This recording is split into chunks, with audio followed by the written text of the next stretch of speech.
जय श्री जगन्नाथ। डॉक्टर प्रतिभा रायंकर आउ एक कहानी अमुख्य आसतु शुणा। तार दर्पित शेष इच्छा पुण्यर आकाश रे पापर कला छाई घोटीगला। झोटी पका कांथरे पंक कादुओ लेपिदेवा परी आदि कालर पृथ्वी छाती रे लिखित समग्र पुण्यलिपि उपरे पाप पंक लेसी होईगला। मृत्युर केतोटी मुहूर्त पूर्वरु तार अंतिम भाषणा घोषणा करदे से केवल निज चरित्र रे कला बोलिला नहीं, संभ्रांत समाज मुहर मध्य कला बोलीदेला। केवल इह काल नुहे, निजर परकाल को मध्य पापर विकटतारे अभिशप्त करदेला। अमृत भांडरे काणिकाए विष परी से तार समग्र जीवनर तपकु अंतिम उच्चारित वाक्य पंड करदेला।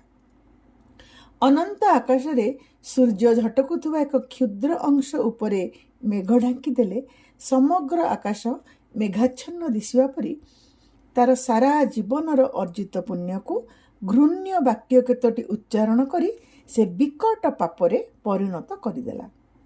हाय चंडालुणी शेषकु एइया कला। मरिबा पूर्वरु तुंड खराब करनथिले तार पुण्य काल काल को झटकु थांता। माठपुर गाँव हीरामणि मठा शाढ़ी परी काल काल को पुण्य तालिकार झटकु थांते। नड़िया न भांगिले भितरर पचा बाहर को दिसे नहीं, तेणु भूतखिया पचा नड़िया हेले मध्य कलश लगी श्रीफल। केही न जानिले समस्ते सती, धरा न पड़िले समस्ते साधु। कथाटा मिछ नुहे। किए जानिथिला प्रख्यात चौधुरी परिवारर साध्वी बोहू जीवन सारा पुण्यर ध्वजा उड़े मला बेलू गोटा छाँ पाप पलटि जिबे। से निजे तुंड खोली पाप स्वीकार करनथिले। सी किए कहीं जानी था महाकाल फलर भितर पोड़ा अंगार। हीरामणि हीराभଳି झटकुथिले यौवन रे निजर मनोरम रूपरे। हीरामणि हीराभଳି झलसित हेउथिले वार्धक्यर निजर त्यागपूत आदर्श जीवनचर्या और पुण्यराजी।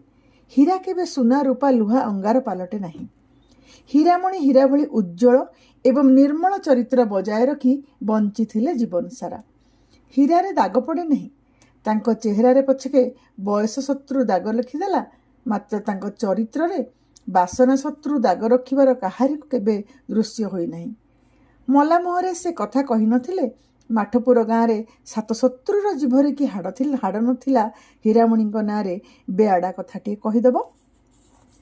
संसार रे एमिति झियो जन्म केही पाई नहीं, जहाँ नारे सतमिछ कलंकर छिटा लगी नहीं। जदि कहीं थिबो ता जीवन को धिक, अर्थात ताठी रूप नहीं कि गुण नहीं, मोट उपरे झियोपणिया नहीं। किंतु हीरामणि भली त्रिभुवन मोहिनी रूप, हृदय आह्लादिनी गुण, नारीत्वर सारभूत सौंदर्य थाई चरित्र रे सतमिछ हालुका गाढ़ कलंकर छिटा न लगी सुदीर्घ जीवनटी काटिदेव। एकथा विश्व ब्रह्मांड रे मात्र जनकठी देखिब, से जनक हीरामणि छड़ा अन्य केही नुहे। हाँ, कलंक नथाई ब्रह्मांड सुंदरी थिबे, जोटी शाशु शशुर स्वामी संतान सामाजिक दंड धरी पूर्व पश्चिम उत्तर दक्षिण पापर चारिद्वार को पहरा देउथिबे। हीरामणि को पहरा देवा पई काउ कोइली भी नथिले। आजी नुहे, युवा बयसरु जदि से निष्कलंक सती सावित्री होई रही पारिले केवल निजर मनर दंभ एवं दृढ़ चरित्र जोगु। अथच मला मुहरे कुत्सित सत्य उच्चारी सबु जस को भस्म करदेले। कर्म बाम हेबारु हीरामणि निजर इह काल खाइथिले, बुद्धि बाम हेबारु परकाल को भी से चलु करदेले। से निजे नरक को गले कि अमोक्ष आत्मा होई तिनिपुर रे कोउठी हेले ठाब न पाइले सेतिके काहारी किछि जाय आसे नाही। किंतु निजर परकाल सहित आउ 5 जनकर इह काल को मध्य संदिग्ध करि देइथिले। हीरामणिंकर अमोक्ष आत्मा प्रेत रूपरे बुलुछि। जो मुह सुप्त आग्नेयगिरी भली सारा जीवन बंद थिला, से मुहरु अतृप्त बासनारु अग्नि उद्गीरण हेउछि। केते जण मान्य मनीष तार प्रेत को देखिलेଣି। सेमाने माठपुर गाँवर पुरुखा सच्चरित्र मुरबी स्थानीय मान्य मनीष। हीरामणि निज तुंडर निज पाप इच्छा को प्रकाश करी निजे अमोक्ष आत्मा होई बुलिले सत, आउ 5 जन को जीवंता नरक कुंडरे काहींकी घांटिले। गाँव जदि जणे असती हैला तेबे आउ 5 जन असत्य लंपट और कामुक हेबाकु बाध्य। हीरामणि मला ବାସି ମାଠପୁର ଗାଁର ମୁରବୀ ମହି ସାହନ୍ତ, ହୀରାମଣିଙ୍କୁ ଦୀକ୍ଷିତା କରିଥିବା ମାଠପୁର ମହନ୍ତ ଭୃକୁଟି ବାବା, ହୀରାମଣିଙ୍କ ଦେଢ଼ଶୁର, ଖୁଡ଼ୁତାଶୁର, ପୁତୁରା ଇତ୍ୟାଦି କେତେଜଣ ସମ୍ଭ୍ରାନ୍ତ ପୁରୁଖା ପୁରୁଷ ବେଳ ଅବେଳରେ ହୀରାମଣିଙ୍କ ଭୂତକୁ ଦେଖୁଛନ୍ତି। ହୀରାମଣି ମୋକ୍ଷ ଲାଭ କରିଥିଲେ ତାଙ୍କ ଭୂତ କାହାରିକୁ ଦୃଶ୍ୟ ହୋଇନଥାନ୍ତା, ଅର୍ଥାତ୍ ହୀରାମଣି ଅମୋକ୍ଷ ହୋଇ ବୁଲୁଛନ୍ତି। ଏଡ଼େ ସୁନ୍ଦରୀ ରମଣୀ ପାପିନୀ ଭୂତୁଣୀ ପାଲଟି କେଡ଼େ କଦାକାର କୋଚ୍ଛିତ ଭୟଙ୍କର ରୂପ ଧାରଣ କରିବ, ଏକଥା ନ ଦେଖିବା ଲୋକ ବିଶ୍ୱାସ କରିବନି। ତେଣୁ ଗ୍ରାମର ପଞ୍ଚମୁଖ୍ୟ ହୀରାମଣିଙ୍କ ଭୂତୁଣୀର ଭୟଙ୍କର ରୂପକୁ ଦେଖି କ୍ରମଶଃ ବାକ୍ଶକ୍ତି ହରାଇ ବସିଲେଣି। ହୀରାମଣିଙ୍କ ଆତ୍ମାକୁ ଅଭିଶାପ ଦେବା ପାଇଁ ମଧ୍ୟ ସେମାନଙ୍କର ବାକ୍ୟ ସ୍ଫୁରୁନାହିଁ। କାହାକୁ ବା କହିବେ? ଗୁଣି ଗାରେଡ଼ି ମନ୍ତ୍ର ତନ୍ତ୍ର କରି ସର୍ବସ୍ୱାନ୍ତ ହେବାକୁ ବସିଲେଣି, ଅଥଚ ଭୂତୁଣୀଟା ଏ ଗାଁରୁ ନିର୍ବାସିତା ହେଇନି। ତାର କେତୋଟି ଠାକ ଜାଗା ଅଛି। ବିଭିନ୍ନ ମାନ୍ୟ ମଣିଷକୁ ଭିନ୍ନ ଭିନ୍ନ ସ୍ଥାନରେ ନିରୋଳା ଦେଖି ସେ ସହସା ଦେଖା ଦେଉଛି। ଭୂତୁଣୀଟା କୋଉଠି କି ବେଶରେ ଦେଖାହେଲା ସେ କଥା ମଧ୍ୟ କେହି କାହା ଆଗରେ କହିପାରୁନାହାନ୍ତି।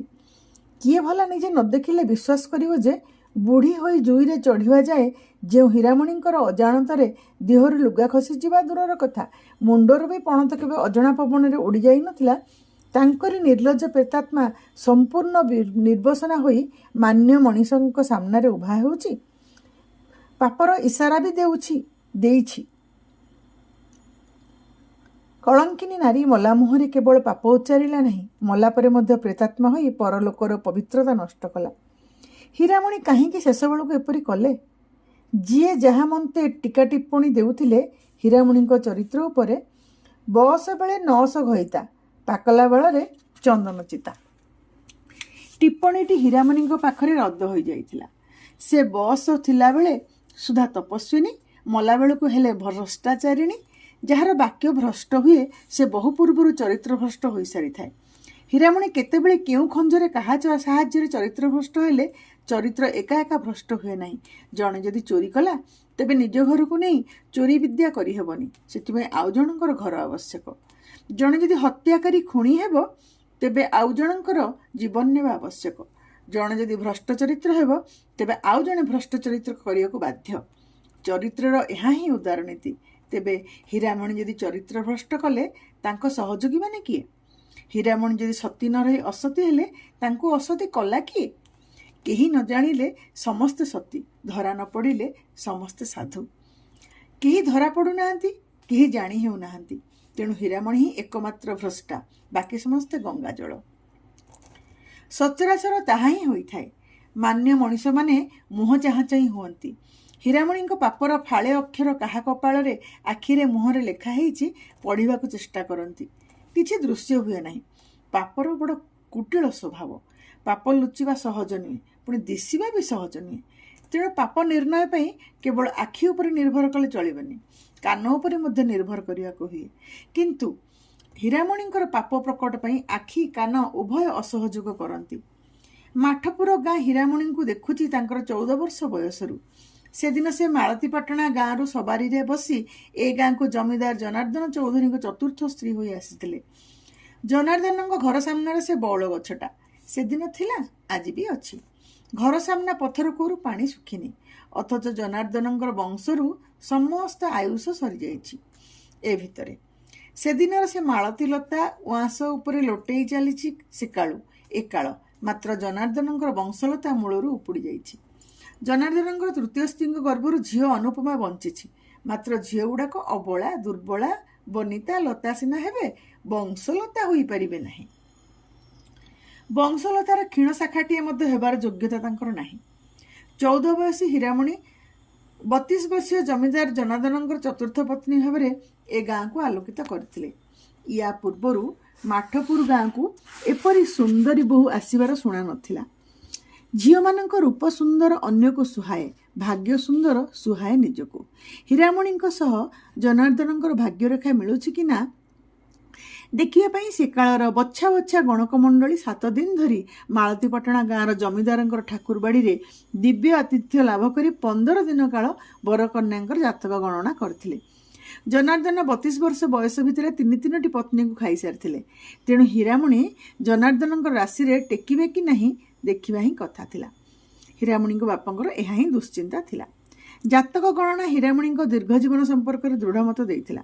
କେବଳ ସେତିକି ନୁହେଁ, ହୀରାମଣିଙ୍କର ଅଖଣ୍ଡ ଦାମ୍ପତ୍ୟ ସୁଖର ଦୀର୍ଘ ବିବରଣୀ ମଧ୍ୟ ଗଣନାକାରୀମାନେ ବ୍ୟାଖ୍ୟା କରିଥିଲେ।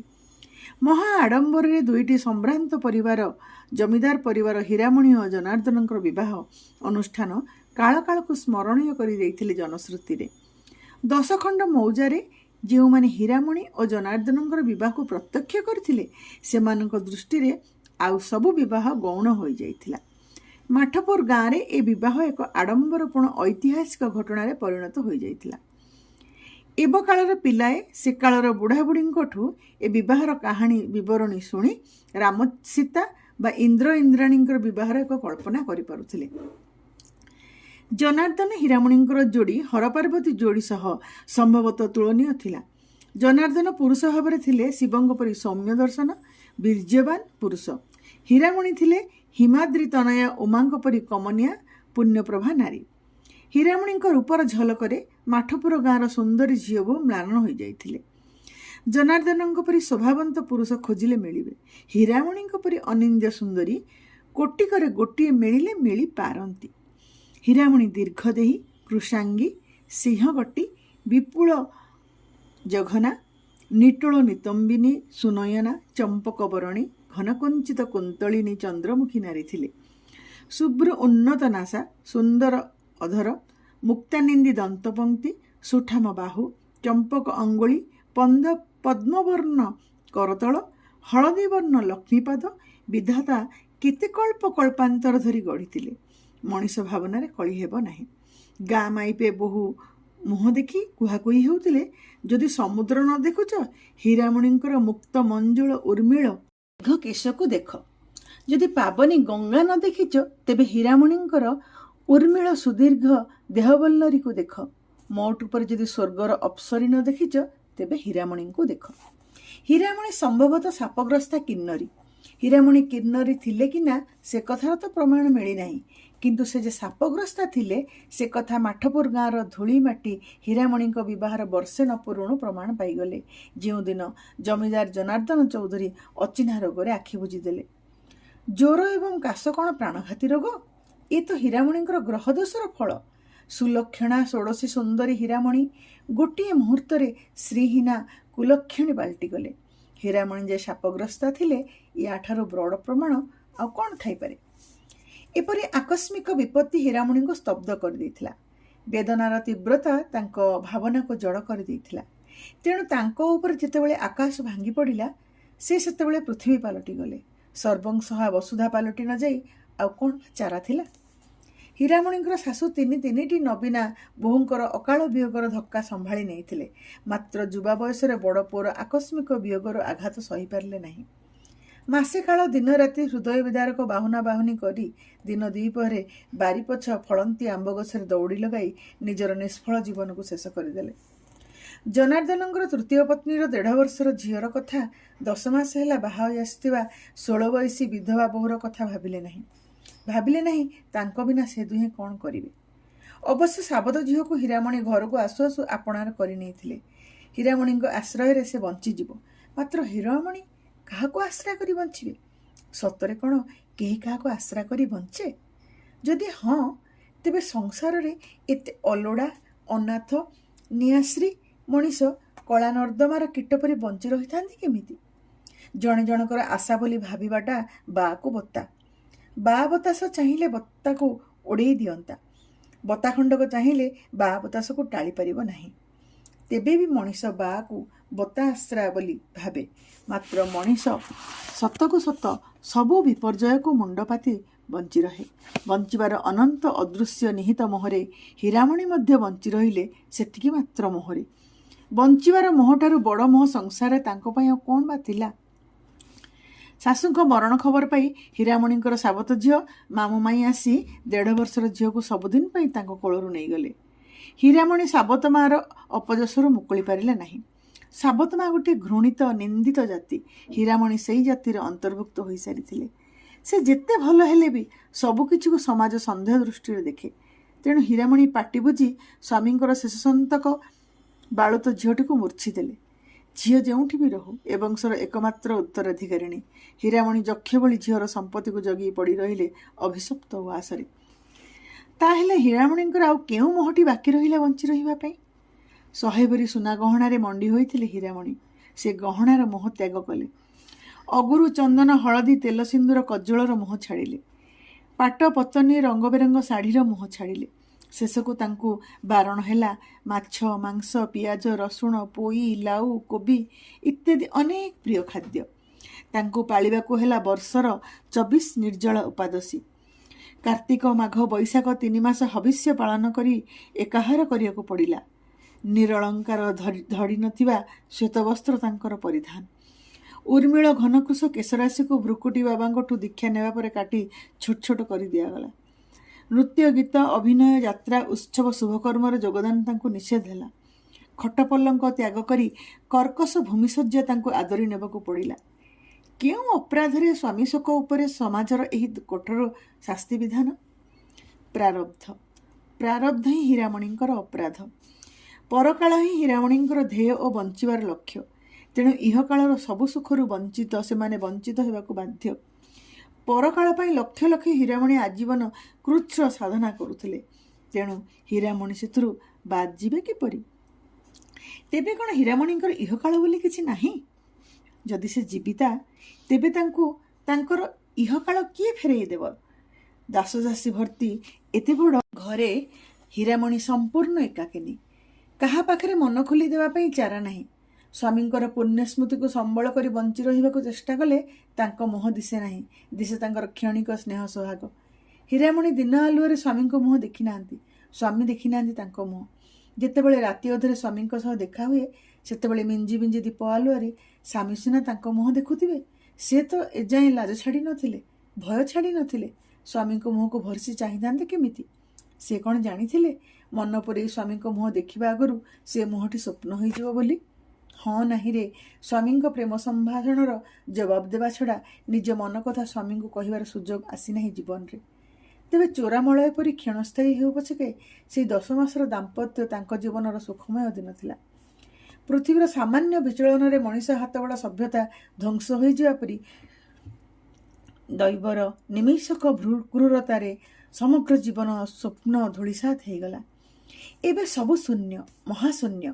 ସମାଜ ତାଙ୍କ ଦେହରୁ ରଙ୍ଗୀନ ବସନ, କାରୁକାର୍ଯ୍ୟ ଭରା ଅଳଙ୍କାର, ଶଙ୍ଖା ସିନ୍ଦୁର ଅଙ୍ଗରାଗ ସୁଖ ଆଡ଼ମ୍ବର କାଢ଼ିଦେଲା ସତ, ତାଙ୍କ ଦେହରୁ ଯୌବନ, ତାଙ୍କ ମନରୁ ସ୍ୱପ୍ନ ଓ ବାସନାକୁ ପୋଛି ଦେଇ ପାରିଲା କି?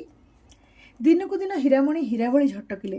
ସାତ୍ତ୍ୱିକ ଆହାର, ପୂଜା ବ୍ରତ, ଦୁଃଖ ହତାଶା ତାଙ୍କୁ ଅଧିକ ରମଣୀୟ କରିଦେଲା। ପୂର୍ବରୁ ତାଙ୍କ ରୂପକୁ ଆଖି ପୁରେଇ ଦେଖିବାର ବାଧକ ଥିଲା ତାଙ୍କର ଅଳଙ୍କାର, ତାଙ୍କର ପ୍ରସାଧନ। ଏବେ ତାଙ୍କୁ ଚାହିଁଦେବା ମାତ୍ରେ ତାଙ୍କର ନିର୍ମଳ ଯୌବନ, ଆଖି ଝଲସା ରୂପ ଛଡ଼ା ଆଉ କିଛି ହେଲେ ଆଖିକୁ ଦିଶେ ନାହିଁ, ଖାଲି ରୂପ ଆଉ ରୂପ। ହୀରାମଣି ନିଜକୁ ଶ୍ରୀହୀନା ମନେକରି ଝାଉଁଳି ପଡ଼ୁଥିବା ବେଳେ ସମସ୍ତଙ୍କ ଆଖିକୁ ସେ ବିଜୁଳି ଲତା ଭଳି ଜାଜ୍ୱଲ୍ୟମାନ ଦିଶନ୍ତି। ବିଧବାର ଏ ରୂପ ସର୍ବଗ୍ରାସୀ। ଯେଉଁ ଆୟତ ଆଖି ଦିନେ ତାଙ୍କର ସୌନ୍ଦର୍ଯ୍ୟର ସାରସ୍ୱତ ଭଳି ଲାଗୁଥିଲା, ସେ ଆଖି ଗୋରୁ ଆଖି, ବଡ଼ କୁଲକ୍ଷଣ ଏପରି ଆଖି ସ୍ତ୍ରୀ ଲୋକଙ୍କର। ଯେଉଁ ଆଜାନୁଲମ୍ବିତ କେଶବାସ ତାଙ୍କ ସୌନ୍ଦର୍ଯ୍ୟକୁ ଶତଗୁଣିତ କରୁଥିଲା, ସେ ଆଜି ଅଶୁଭ ଶକୁନ। ଝିଅମାନଙ୍କର ଏତେ ଲମ୍ବ ଗହଳ ବାଳ ହେଉଛି କାଳ। ପାଦ ହାତ ପାପୁଲି ଭ୍ରୁ ଚାଲିଚଳନ ଯାହା ଦିନେ ହୀରାମଣିଙ୍କର ଶ୍ରୀବର୍ଦ୍ଧନ କରୁଥିଲା, ସେସବୁରେ କୁଲକ୍ଷଣ ସ୍ପଷ୍ଟ ବାରି ହେଇଗଲା। ନବୀନା ତରୁଣୀର ବୈଧବ୍ୟରେ ସମାଜର ସ୍ୱାଭାବିକ ସହାନୁଭୂତି ଝଲକାଏ ଶୀତଳ ପବନ ପରି କୁଆଡ଼େ ମିଳେଇଗଲା। ତାପରକୁ ଖାଲି ଝାଞ୍ଜି, ବାତ୍ୟା, ନିଦାଘ, ରୌଦ୍ର। ଦିନେ ନିର୍ଜଳ ଉପବାସରେ ଅନ୍ଧାରୀ ଭବିଷ୍ୟତର ଆତଙ୍କରେ ହୀରାମଣିଙ୍କର ମୁଣ୍ଡ ବୁଲେଇଲା। ସେ ପଡ଼ିଗଲେ ଅଗଣାରେ। ନିଜକୁ ସମ୍ଭାଳି ନେବେ କ'ଣ? ହତାଶାରେ ମୁଣ୍ଡ ପିଟିଦେଲେ ଭୂଇଁରେ। ଲୁହ ଲହୁ ଏକାକାର କରିଦେଲେ ନିଷ୍ଫଳ କ୍ଷୋଭରେ। ଜନାର୍ଦ୍ଦନ ଚୌଧୁରୀଙ୍କ ସାବତ ଭାଇ ହୀରାମଣିଙ୍କର ଯିବା ଦିଅର ଘନଶ୍ୟାମ ହାଁ ହାଁ କହି ନବୀନା ଭାଉଜଙ୍କୁ ତୋଳି ଧରିଲେ। ହୀରାମଣିଙ୍କ ହାତ ଧରି ସହାନୁଭୂତିରେ ଦ୍ରବୀଭୂତ ହୋଇଯାଇ କହିଲେ, ନୂଆ ବୋଉ, ଭାଇ ସିନା ଚାଲିଗଲେ, ମୁଁ ତ ଅଛି। ତମେ ଏ ଘରର ବୋହୂ, ଏ ଘରର ସ୍ତ୍ରୀ। ଆଉ ଦିନେ ଏମିତି ଅନାଥନୀ ପରି ମୁଣ୍ଡ କୋଡ଼ିବ ନାହିଁ ମୋ ଆଗରେ, ମୋ ରାଣ। ହୀରାମଣିଙ୍କ ଦେହରେ ଚାଉଁକିନା କ'ଣଟାଏ ପହଁରିଗଲା। ଘନଶ୍ୟାମଙ୍କ ହାତରେ ବିଗୁଜୁଳି ଆଘାତ ଲାଗିଲା କି? ସେ ହୀରାମଣିଙ୍କ ହାତ ଛାଡ଼ି ଦେଇ ଚୋରଙ୍କ ପରି ତଳକୁ ମୁହଁ ପୋତି ଠିଆ ହେଲେ। କଥା ମାତ୍ର ଏତିକି, ଘନଶ୍ୟାମଙ୍କ ବଡ଼ ବାପାଙ୍କ ପୁଅ 5 ପିଲାର ବାପା ପ୍ରୌଢ଼ ନବଘନ ଚୌଧୁରୀ ଗମ୍ଭୀର ସ୍ୱରରେ ଆଦେଶ ଦେଲେ, ବୋହୂ ତୁମେ ଘରକୁ ଯାଅ। ଶ୍ୟାମ, ତୁ କେବେ ଯାଉଛୁ କଲିକତା? ଘନଶ୍ୟାମ କଲିକତାରୁ ଚାକିରି ଛାଡ଼ି ନବଘନଙ୍କ ଡାକରାରେ 91 ଚୌଧୁରୀ ପରିବାରର କୋଠ ଜମିଦାରୀ ବୁଝିବା ପାଇଁ ଗାଁକୁ ଫେରି ଆସିଥିଲେ। ଘନଶ୍ୟାମଙ୍କର ବଡ଼ ଭାଇ ଜନାର୍ଦ୍ଦନଙ୍କର ଅକାଳ ମୃତ୍ୟୁରେ ଏହି ସିଦ୍ଧାନ୍ତ ନିଆଯାଇଥିଲା। ଘନଶ୍ୟାମ ମାଠପୁର ଗାଁର ସେକାଳର କଲେଜ ପଢ଼ୁଆ ଯୁବକ ଥିଲେ। ସେ ପର୍ଯ୍ୟନ୍ତ ସେ ଥିଲେ ଅବିବାହିତ। ଅଳ୍ପ ଦିନରେ ବିବାହ ସମ୍ପନ୍ନ ହୋଇଥାନ୍ତା ଓ ସେ ଜମିଦାରୀ ସମ୍ଭାଳିଥାନ୍ତେ। ଅଚାନକ ବଡ଼ ଭାଇଙ୍କର ଏ ମୁରବିଗିରି ତାଙ୍କୁ ଚକିତ କରିଦେଲା। ବଡ଼ ଭାଉଜ ହୀରାମଣିଙ୍କ ଉପରେ ଆକାଶ ଭାଙ୍ଗି ପଡ଼ିଛି। ତାଙ୍କୁ ସହାନୁଭୂତି ଜଣାଇବା କ'ଣ ଅପରାଧ? ଏତିକି କଥାରେ ଭାଇ ତାଙ୍କୁ ଘରୁ ନିର୍ବାସନ ଆଦେଶ ଦେଇଦେଲେ। କେଜାଣି ସେଦିନ ରାତିରେ ଦୁଇ ଭାଇଙ୍କ ଭିତରେ କି ପ୍ରଳୟକାଣ୍ଡ ଘଟିଲା। ଘନଶ୍ୟାମ ସକାଳୁ ଅନ୍ତର୍ଧ୍ୟାନ ହୋଇଯାଇଥିଲେ। ଦାସ ଦାସୀ ଫୁସୁର ଫାସୁର ହେଉଥିଲେ ଯେ ଘନଶ୍ୟାମ ହୀରାମଣିଙ୍କୁ ପାପ ଆଖିରେ ଦେଖିଲେ। ତେଣୁ ବଡ଼ ଭାଇ ନବଘନ ଚୌଧୁରୀ ଘରର ପବିତ୍ରତା ଓ ମର୍ଯ୍ୟାଦା ଦୃଷ୍ଟିରୁ ଭାଇକୁ ପୁନର୍ବାର କଲିକତା ପଠାଇଦେଲେ। ଅବଶ୍ୟ ନବଘନ କହିଥିଲେ, ଘନଶ୍ୟାମ ବିବାହ କରିସାରି କଲିକତା ଫେରିଯାଆନ୍ତୁ, ଚାକିରି କରନ୍ତୁ, ଜମିଦାରରେ ଆଉ ଲାଭ ନାହିଁ। ମାତ୍ର ଘନଶ୍ୟାମ ବଡ଼ ଭାଇଙ୍କ ମୁହଁ ଉପରେ କୁଆଡ଼େ କହିଥିଲେ, ଯଦି ବାହା ହେବି ଭାଉଜ ହୀରାମଣିଙ୍କୁ ବାହା ହେବି, ତାଙ୍କୁ ଧରି କଲିକତା ପଳେଇବି, ଆଉ ଗାଁକୁ ଫେରିବି ନାହିଁ, ସମ୍ପତ୍ତି ଛାଡ଼ିଦେବି। ହୀରା ଭାଉଜଙ୍କର ଦୁଃଖ ଆଉ ସହି ହେଉନାହିଁ। ଯଦି ଜନାର୍ଦ୍ଦନ ଭାଇ ଗୋଟାକ ପରେ ଗୋଟାଏ 4ଟି ବିବାହ କରିପାରିଲେ, ତେବେ ହୀରା ଭାଉଜଙ୍କ ପାଇଁ ଗୋଟିଏ ବିବାହରେ ସଂସାରର ସବୁ ରାସ୍ତା ଅବରୋଧ କାହିଁକି? ଜନାର୍ଦ୍ଦନ ଭାଇର ରାଜଯକ୍ଷ୍ମା ଆରମ୍ଭ ହୋଇଥିଲା। କଥାଟାକୁ ଛପେଇ ସେ ଲକ୍ଷ୍ମୀ ପ୍ରତିମା ହୀରାମଣିଙ୍କୁ ବିବାହ କରିପାରିଲେ। ଜ୍ୟୋତିଷମାନେ ଗୋଷ୍ଠୀ ଗଣନା କରି ହୀରାମଣିଙ୍କ ଦୀର୍ଘଜୀବନ ପଢ଼ିପାରିଲେ। ଜନାର୍ଦ୍ଦନଙ୍କର ଅଳ୍ପାୟୁଷ ପଢ଼ିପାରିଲେ ନାହିଁ। ନିର୍ଦ୍ଦୋଷ ନାରୀ ଉପରେ ଅତ୍ୟାଚାର କାହିଁକି? ମୋ ହୀରା ଭାଉଜଙ୍କଠାରୁ 7 ବର୍ଷ ବଡ଼। ସମାଜରେ ଏପରି ବିବାହ ଚଳେ। ଯଦି ଚୌଧୁରୀ ବଂଶରେ ଚଳି ନାହିଁ, ତେବେ ମୁଁ ସଂସ୍କାର ଆଣିବାକୁ ଚାହେଁ। ବଡ଼ ଭାଇ ନବଘନ କୁଆଡ଼େ ଭେଣ୍ଡା ଭାଇ ଉପରକୁ ହାତ ଉଠାଇଦେଲେ। ରାତି ନ ପାହୁଣୁ ଗାଁ ଛାଡ଼ି ଚାଲିଯିବାକୁ ଆଦେଶ ଦେଲେ। ବିଧବା ଭାଉଜ ଦିଅରମାନଙ୍କୁ ଦ୍ୱିତୀୟ ବିବାହ କରିବା ସମାଜରେ ଚଳେ, ମାତ୍ର ଉଚ୍ଚବର୍ଣ୍ଣର ସମ୍ଭ୍ରାନ୍ତ ପରିବାରରେ ନୁହେଁ। ଘନଶ୍ୟାମ ଏପରି ବାକ୍ୟ ମୁଖରେ ଉଚ୍ଚାରଣ କରିବା ଦ୍ୱାରା ହୀରାମଣିଙ୍କ ଚରିତ୍ରରେ କଳାଦାଗ ଲାଗିଛି। ଅବିବାହିତ ଘନଶ୍ୟାମ ଏପରି କହିବା ପଛରେ ହୀରାମଣିଙ୍କର ପ୍ରତ୍ୟକ୍ଷ ଓ ପରୋକ୍ଷ ଇଙ୍ଗିତ ଥାଇପାରେ। ପୁରୁଷ ପୁଅ ସବଳ ହୋଇ ଜନ୍ମଲାଭ କରିଥାଏ, ନାରୀ ହିଁ ପୁରୁଷକୁ କରେ ଦୁର୍ବଳ। ସଚ୍ଚରିତ ଘନଶ୍ୟାମ ଦିନେ ହେଲେ ଏ ଗାଁର ଝିଅ ବୋହୂଙ୍କୁ ଆଖିଟିକି ଚାହିଁ ନଥିଲା। ଆଜି ନିଜର ସାବତ ଭାଇ ମୃତ ଜନାର୍ଦ୍ଦନର ବିଧବାକୁ ବିବାହ କରିବ ବୋଲି କହିଲା କ'ଣ ଆପେ ଆପେ? ଯିବାବେଳେ ଘନଶ୍ୟାମ କୁଆଡ଼େ ଘୋଷଣା କରିଥିଲେ, ହୀରାମଣିଙ୍କୁ ଅଯଥା ଦୋଷାରୋପ କରିବା ଯୋଗୁଁ ସେ ଗାଁ ଛାଡ଼ୁଛନ୍ତି। ହୀରାମଣି ତାଙ୍କୁ କେବେ ସାମ୍ନାସାମ୍ନି ଦେଖିନାହାନ୍ତି। କଥା କହିବା ତ ଦୂରର କଥା। ଭେଣ୍ଡା ଦିଅରକୁ ନବୀନା ଭାଉଜ ଆଡ଼ ହୋଇ ରହିବା ସମାଜର ନୀତି। ସମ୍ଭ୍ରାନ୍ତ ପରିବାରରେ ଏ କଟକଣା ଆହୁରି କଠୋର। ତେଣୁ ହୀରାମଣି ଘନଶ୍ୟାମଙ୍କୁ ଦେଖିବାର ଅବକାଶ ହିଁ ନଥିଲା। କିନ୍ତୁ ହୀରାମଣି ମୁହଁ ନ ଖୋଲି ବି ତାଙ୍କ ଉପରେ ଆକାଶ ଭାଙ୍ଗି ପଡ଼ିବାର ଶବ୍ଦ, ତାଙ୍କ ପାଦତଳ ମାଟି ଧସିଯିବାର ଆବାଜ, ତାଙ୍କ ସାମ୍ନାରୁ ନଦୀ, ହ୍ରଦ, ଜଳାଶୟ ଶୁଖି ଠା ଠା ହୋଇଯିବାର ଦୃଶ୍ୟ କ'ଣ କାହାକୁ ଅଚବା ରହେ? ଘନଶ୍ୟାମ ତ ସହଜ ଦରଦୀ ହୃଦୟ, ସଂସ୍କାରବାଦୀ ଚିନ୍ତାଧାରା, ତରୁଣ ବୟସ, ଉଚ୍ଚ ମିଜାଜ। ତେଣୁ ହୀରାମଣିଙ୍କ ଭାଗ୍ୟ ବିପର୍ଯ୍ୟୟରେ ସହାନୁଭୂତିଶୀଳ ହୋଇ ଯେଉଁ ଆଶ୍ୱାସନା ବାଣୀ ଶୁଣାଇଲେ, ସେଥିରେ କୁତ୍ସିତ କାମବାସନା, ନାରୀ ରୂପ ଲୋଲୁପତା ବା ପ୍ରେମ ବୋଇଲେ କିଛି ନୁହେଁ। ସେତିକିରେ ପୃଥ୍ୱୀ ପ୍ରଳୟ ହୋଇଗଲା। ହୀରାମଣି ଦାସୀ ପରିବାରୀଙ୍କର ଫୁସୁର ଫାସର ଶୁଣନ୍ତି, ଜବାବ ଦେବା ପାଇଁ ଭାଷା ଖୋଜି ପାଆନ୍ତି ନାହିଁ କି ଜବାବ ଦେବେ? ସବୁ ତ କୁହୁଡ଼ି। ସ୍ୱାମୀ, ଦିଅର ସମସ୍ତେ ତାଙ୍କ ସାମ୍ନାରେ ଝାପ୍ସା ରୂପ ଛବି। ଘନଶ୍ୟାମ କଲିକତାରୁ ଜନାର୍ଦ୍ଦନଙ୍କ ବାହାଘରକୁ ଆସିଥିଲେ ଥରେ, ପୁଣି ଆସିଥିଲେ ସୁଧି ଘରକୁ। ଶୁଣା ହେଉଥିଲା ଆଉ କଲିକତା ଯିବେ ନାହିଁ, ଗାଁରେ ରହି ଜମିଦାରୀ ବୁଝିବେ। ତାଙ୍କୁ ପାଖରୁ ସିଧାସଳଖ ଦେଖିନଥିଲେ ହୀରାମଣି। ସେଦିନ ଅଚାନକ ଅଗଣାରେ ମୁଣ୍ଡ ଘୁରେଇ ପଡ଼ିଗଲେ। ଘନଶ୍ୟାମ ଧରି ପକାଇ ନଥିଲେ, ଶିଳରେ ମୁଣ୍ଡ ପିଟି ହୋଇ ପ୍ରାଣ ଯାଇଥାନ୍ତା। ଭଲ ହେଇଥାନ୍ତା, ଆତ୍ମହତ୍ୟା ଦୋଷ ଲାଗିନଥାନ୍ତା। ତାଙ୍କ ଜୀବନ ରକ୍ଷା କରି ଘନଶ୍ୟାମ ପୁଣ୍ୟ ଅର୍ଜିଥିବେ। ମାତ୍ର ତାଙ୍କ ଜୀବନର ସନ୍ତାପରୁ ମୁକ୍ତି ପାଇଯାଇଥିଲେ ଘନଶ୍ୟାମ ତାଙ୍କୁ ପ୍ରକୃତରେ ନରକ ଭୋଗରୁ ଉଦ୍ଧାର କରିଥାନ୍ତେ। ଘନଶ୍ୟାମ ଆଉ ଗାଁକୁ ଫେରି ନାହାନ୍ତି। ଲୋକେ କୁହାକୁହି ହୁଅନ୍ତି ଯେ ସେ ବାବାଜୀ ହୋଇଯାଇଛନ୍ତି। କାହା ପାଇଁ? ହୀରାମଣି କିଛି ବୁଝିପାରନ୍ତି ନାହିଁ। ସ୍ୱାମୀ ସୁଖ, ଦାମ୍ପତ୍ୟ, ନାରୀ ପୁରୁଷ ସମ୍ପର୍କ, ପ୍ରେମ ସବୁ ହୀରାମଣିଙ୍କ ପାଇଁ ଭେଳିକି। କୌଣସିଟିରେ ସ୍ପଷ୍ଟ ରୂପରେଖ ତାଙ୍କ ଅନୁଭୂତିରେ ନାହିଁ। ତେଣୁ ସେ ଆଉ ସ୍ୱାମୀଙ୍କୁ ଝୁରନ୍ତି ନାହିଁ। ଘନଶ୍ୟାମଙ୍କୁ ଝୁରିବାର କାରଣ ନଥିଲା। ତେବେ ଘନଶ୍ୟାମ କାଳେ ତାଙ୍କ ଲାଗି ବୈରାଗ୍ୟ ନେଇଥିବେ। ଭାବିଦେଲେ ଛାତି ଭିତରେ ଅଜଣାଥାନରେ ଅବୁଝା ଦରଜ ଟିକେ ଲାଗେ। ବାସ୍ତବ ଜୀବନର ରକ୍ତାକ୍ତ ସଂଘର୍ଷ ପାଖରେ ସେ ଦରଜ ଟିକକ ତୁଚ୍ଛ ମନେ ହୁଏ। ନିଷ୍ଠାପର ଭାବରେ ଆଉ 5 ଜଣଙ୍କ ପରି ବୈଧବ୍ୟ ପାଳୁଥିଲେ ହୀରାମଣି। ପରକାଳ ବ୍ୟତୀତ ଇହକାଳର କୌଣସି କଥାରେ ଲୋଭମୋହ ନଥିଲା। ଥିଲେ ବା ଲାଭ କ'ଣ, ବରଂ କଟା ଘାରେ ଲୁଣ।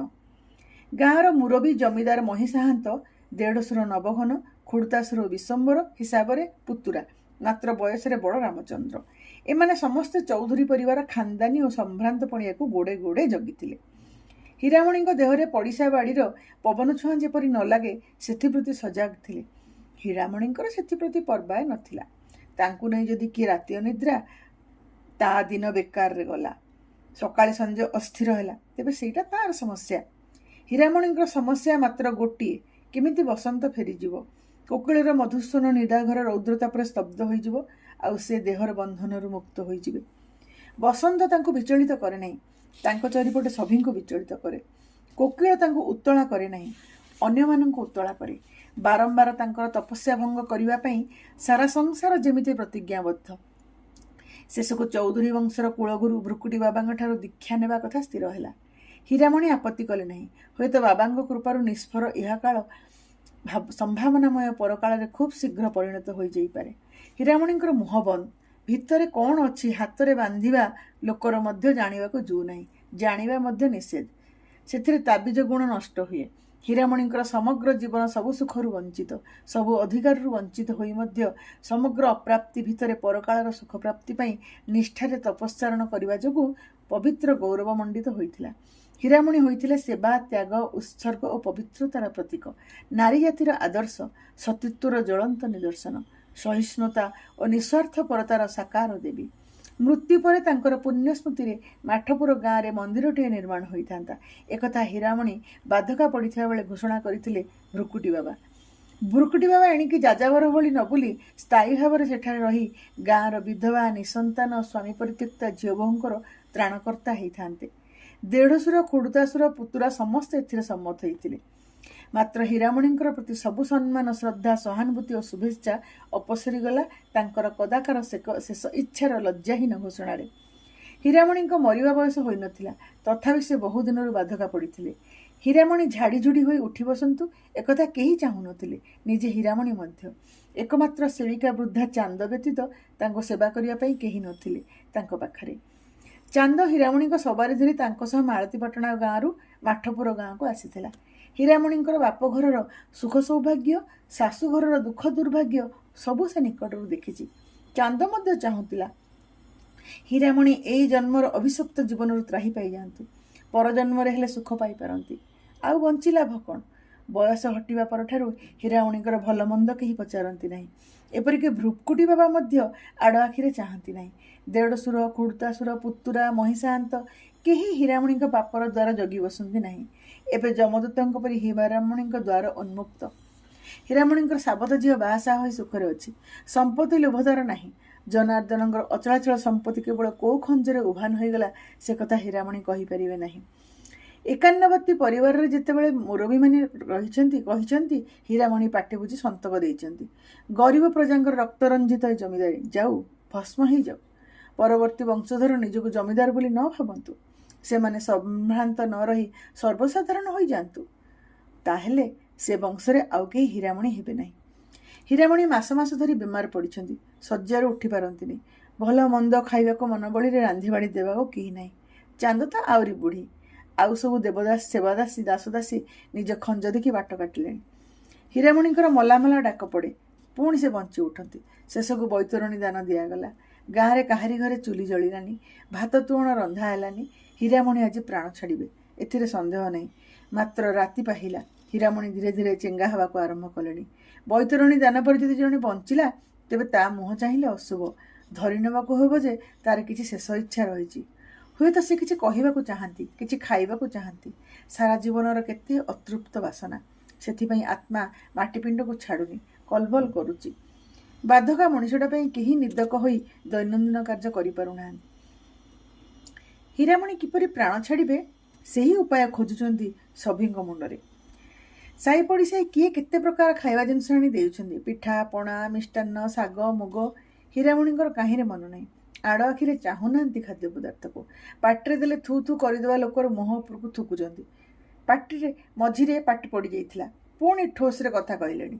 ସାରା ଜୀବନ ବିଷ୍ଣୁ ସହସ୍ର ନାମ ଜପୁଥିବା ତୁଣ୍ଡରେ ସମସ୍ତଙ୍କୁ ଅଶ୍ରାବ୍ୟ ଭାଷାରେ ଭର୍ତ୍ସନା କରୁଛନ୍ତି। ଶୁଭେଚ୍ଛୁ ସମ୍ପର୍କୀୟମାନେ କଣ୍ଠ କୋମଳ କରି ପଚାରୁଛନ୍ତି, କୁହ କ'ଣ ଖାଇବ? ରସଗୋଲା, ମାଲପୁଆ, ରସାବଳୀ, ରାବେଡ଼ି, ହାଲୁଆ, ପଲାଉ, କ୍ଷୀରି। ତାପରେ ଲମ୍ବି ଯାଉଛି ସୁମିଷ୍ଟ ଖାଦ୍ୟର ତାଲିକା। ହୀରାମଣି ପାଗଳୀଙ୍କ ପରି ହସି ହସି କାନ୍ଦି କାନ୍ଦି ପକାଉଛନ୍ତି ଖାଦ୍ୟର ତାଲିକା ଶୁଣି। ହୀରାମଣିଙ୍କର ବୃଦ୍ଧା ପରିଚାରିକା ଚାନ୍ଦ ଗୁଣୁ ଗୁଣୁ ହୋଇ ନିଜେ ନିଜକୁ କହୁଛି, ଆଜି ଯାଏଁ କୁଆଡ଼େ ଥିଲ ମ? 3 ବର୍ଷ ହେଲା ଦିଟା ରୋଗିଣା ବୁଢ଼ୀ ଆମେ ଏ ଘରେ ଅଛୁ। ଦିହେଁ ଅଚଳ, ମୁଠାଏ ଭାତ ଡାଲି ଫୁଟେଇ ଖାଇବା କଷ୍ଟ। ଭଲ ଥିବା ବେଳେ ଦିନେ କୋଉଦିନ ତୁଣ ଶାଗ ଟିକେ ଦେଇଛ, ଆଜି କ୍ଷୀରି ପୁରୀ ଆଣି ମଲା ମୁହଁରେ ଦେଉଛ ଯେ ଖାଇବାକୁ ପେଟ ଅଛି, ଆୟୁଷ ଅଛି ନା ଆତ୍ମା ଅଛି? ଯେମିତିକି ହୀରାମଣିଙ୍କ ମନର କଥା ଚାନ୍ଦ ଉଦ୍ଗାରୁଛି। ହୀରାମଣିଙ୍କ ଆତ୍ମାକୁ ଚାନ୍ଦ ଯେମିତି ଚିହ୍ନିଛି, ଆଉ କିଏ ସେମିତି ଚିହ୍ନିଛି ଏ ଗାଁରେ? ହୀରାମଣିଙ୍କୁ ବାରମ୍ବାର ପଚାରୁଛନ୍ତି ଗାଁ ମାଇପେ, ତୁଣ୍ଡକୁ ଯଦି ମିଠା ରୁଚୁନି ତେବେ କ'ଣ ରୁଚିବ କହ, ଆମେ ରାନ୍ଧିକି ଆଣିବୁ, କହ କହ। କହିବି? ଗୋଟିଏ ବଜ୍ର ହୁଙ୍କାର ହୀରାମଣିଙ୍କ ଭିତରୁ ବାହାରି ଆସିଲା। ହଁ ହଁ କହ, ଗାଁ ମାଇପେ ଆଗ୍ରହରେ ପଚାରିଲେ। ଯାହା ମାଗିବି ଖାଇବାକୁ ଦେବ? ଆହୁରି ଗୋଟିଏ ହୁଙ୍କାର, ସେ ଯେମିତି ମରଣ ହୁଙ୍କାର। ହଁ ଦବୁ, ନିଶ୍ଚୟ ଦବୁ। ଦରଦ ଝରି ପଡ଼ୁଛି ବିଦାୟୀ ବିଧବା ପାଇଁ। ମୁଁ ମାଛ ଖାଇବି, ମାଉଁସ ଖାଇବି, ମୋ ଆତ୍ମା ଡାକୁଛି, ଦିଅ ଦିଅ। ହୀରାମଣି ଦିଗ୍ବିଦିଗ କମ୍ପାଇ ତାଙ୍କର ଶେଷ ଇଚ୍ଛା ଘୋଷଣା କଲେ। କିଏ ଜଣେ ତାଙ୍କର ମୁହଁକୁ ଚାପି ଧରିଲା। ହେ ଭଗବାନ, ଏ ଗାଁକୁ କି ବିପତ୍ତି ପଡ଼ିବାକୁ ଅଛି? ଜୀବନ ସାରା ପିଆଜ ରସୁଣ ବିହୀନ ସାତ୍ତ୍ୱିକ ଆହାର, ଆଜି ମଲା ମୁହଁରେ ମାଗୁଛନ୍ତି ତାମସିକ ଖାଦ୍ୟ ଆମିଷ। ଖାଆନ୍ତୁ ବା ନ ଖାଆନ୍ତୁ, ତୁଣ୍ଡରେ ଧରିଲେ ତ କାୟା ଅପବିତ୍ର ହେଲା। ଏ ପାପିନୀ ବିଧବାକୁ ନର୍କ ଭୋଗ ଅଛି। ମାନ୍ୟ ମଣିଷମାନେ ପାପର ବିରୋଧ କରିବା ପାଇଁ ଏଥର ହୀରାମଣିଙ୍କ ଆଗରେ ଠିଆ ହେଲେଣି। ଭ୍ରୁକୁଟି ବାବା ସବା ଆଗରେ ଶାନ୍ତ କଣ୍ଠରେ ଭ୍ରୁକୁଟି ବାବା କହିଲେ, ଶୁଣ ସାଧ୍ୱୀ, ଏଥର ସଂସାର ମୋହ ତ୍ୟାଗ କର। ତୁମ ମୁଣ୍ଡ ଉପରେ ଅଭଡ଼ା କୁଡ଼ୁଆରେ ତୁଳସୀ ଗଛକୁ ଚାହଁ। ତୁମେ ନିର୍ମାଲ୍ୟ ଢୋକିଦିଅ। ତୁଣ୍ଡରେ ଯେଉଁ କଥା ଧରିଲ ସେଥିପାଇଁ ନାରାୟଣଙ୍କ ଠାରୁ କ୍ଷମା ମାଗ। ଯଦି ତୁମର ଆତ୍ମା ଆଇଁଷ ଖୋଜୁଛି ତେବେ ଦିଆହେବ ତୁମର ମୃତ୍ୟୁ ପରେ। ବାରିଆଡ଼େ ତୁମ ପାଇଁ ଆମିଷ ବଢ଼ା ହେବ। ତୁମର ଆତ୍ମା ତାର ସୂକ୍ଷ୍ମ ଅଂଶକୁ ଗ୍ରହଣ କରି ତୃପ୍ତ ହେବ। ତା ଦ୍ୱାରା କାହାରିକୁ ପାପ ଲାଗିବ ନାହିଁ। ପାଗଳିନୀ ପରି ହସିଲେ ହୀରାମଣି ମାନ୍ୟ ମଣିଷଙ୍କ ମୁହଁ ଉପରେ। ମହିଷାନ୍ତ କହିଲେ, ବାବା ପଚାରନ୍ତୁ ସେ ମୋହଗ୍ରସ୍ତ ନାରୀକୁ, ଆଉ କ'ଣ କ'ଣ ଶେଷ ଇଚ୍ଛା ତାର ଅଛି।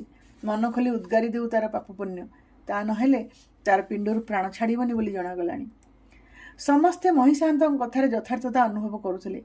ଚାନ୍ଦ ହୀରାମଣିଙ୍କର ତେଲ ବିହୀନ ରୁକ୍ଷ କେଶକୁ ତାର ଶିରାବହୁଳ ଜରାଜୀର୍ଣ୍ଣ ହାତରେ ଅତି କୋମଳ କରି ସାଉଁଳି ଦେଉ ଦେଉ ଗୁଣୁ ଗୁଣୁ ହେଉଥିଲା, ବାଡ଼ି ପଡ଼ାଏ, ଆଜି ଯାଏଁ ଶେଷ ଇଚ୍ଛା ପଚାରି ନଥିଲ କାହିଁକି?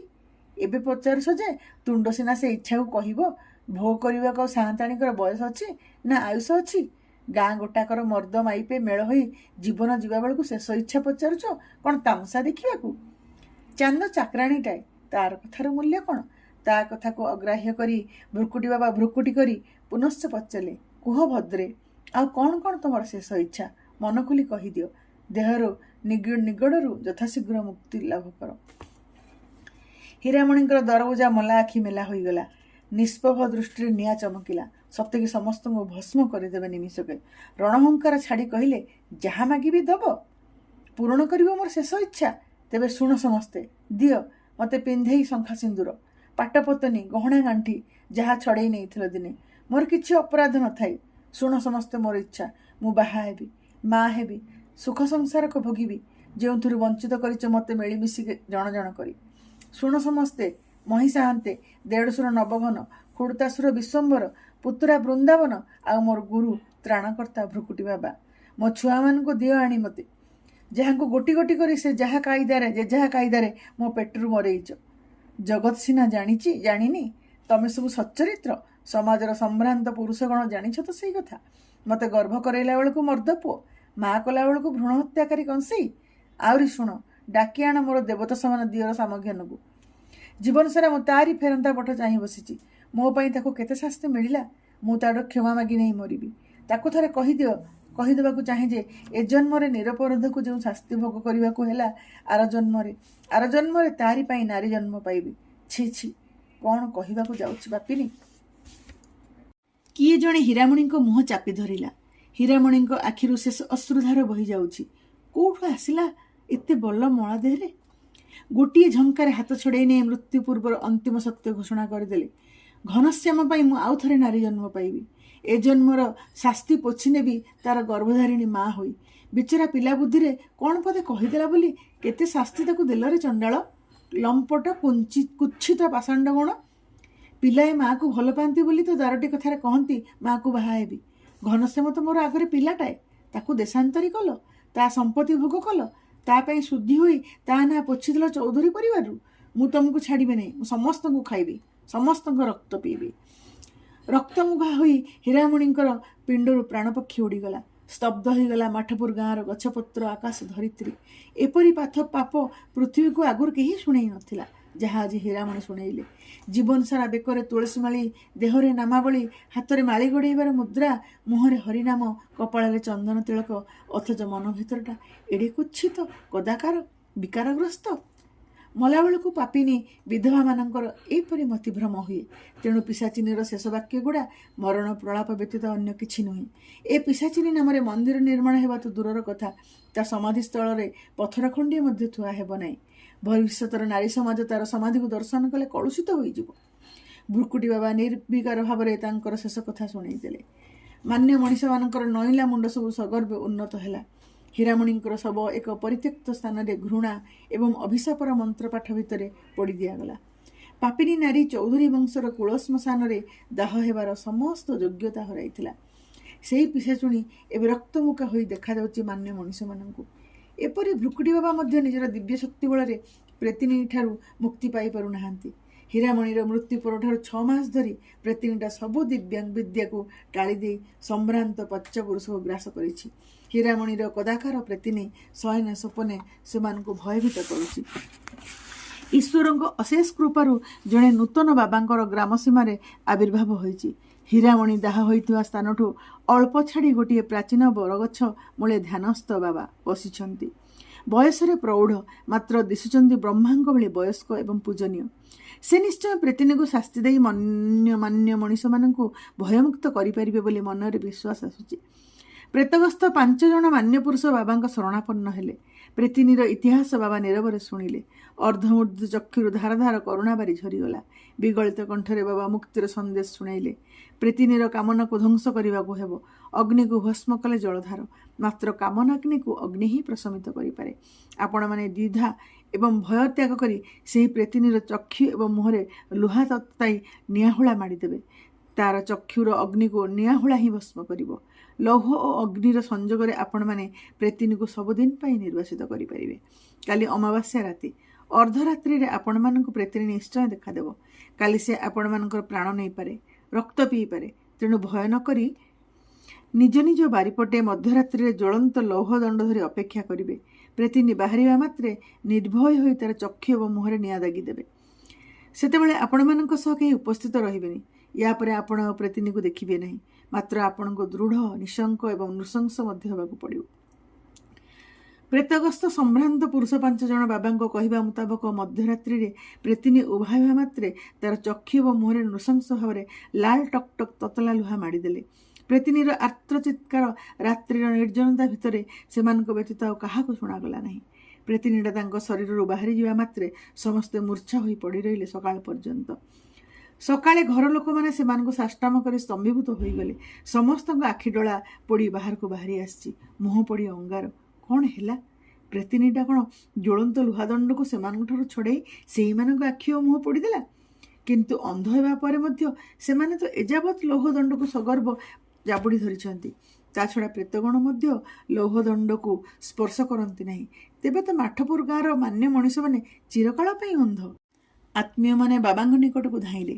ବାବାଙ୍କ ବ୍ୟତୀତ ଏ ଅନ୍ଧତ୍ୱରୁ ଆଉ କେହି ମୁକ୍ତି କରିପାରିବେ ନାହିଁ। ମାତ୍ର ପିଶାଚିନୀଟା ବାବାଙ୍କୁ ମଧ୍ୟ ଛାଡ଼ି ନାହିଁ। ଶ୍ମଶାନ ମାଟି ଉପରେ ବଡ଼ ଅକ୍ଷରଟାଏ ମା, ତାରି ଉପରେ ବାବା ପ୍ରଣତି ହୋଇ ଦେହ ବିସର୍ଜନ କରିଛନ୍ତି। ଏ ଘଟଣାର ଭିତରି ରହସ୍ୟ ସବୁଦିନ ପାଇଁ ଅଜ୍ଞାତ ରହିଗଲା। କାରଣ ସମାଜର ପୁରୋଧା ସେହି ସମ୍ଭ୍ରାନ୍ତ ପୁରୁଷଗଣ କେବଳ ଅନ୍ଧ ହୋଇନଥିଲେ, ନୀତିଗତ ପ୍ରଶ୍ନର ଉତ୍ତର ସମ୍ମୁଖରେ ସେମାନେ ଚିରକାଳ ପାଇଁ ମୂକ ମଧ୍ୟ ପାଲଟି ଯାଇଥିଲେ। କାରଣ ଆଖି ସିନା ଅନ୍ଧ, ପ୍ରେତିନୀଟା ସେମାନଙ୍କ ଛାତି ଭିତରେ ତେବେ ବି ଅମୋକ୍ଷ ହୋଇ ବୁଲୁଥିଲା।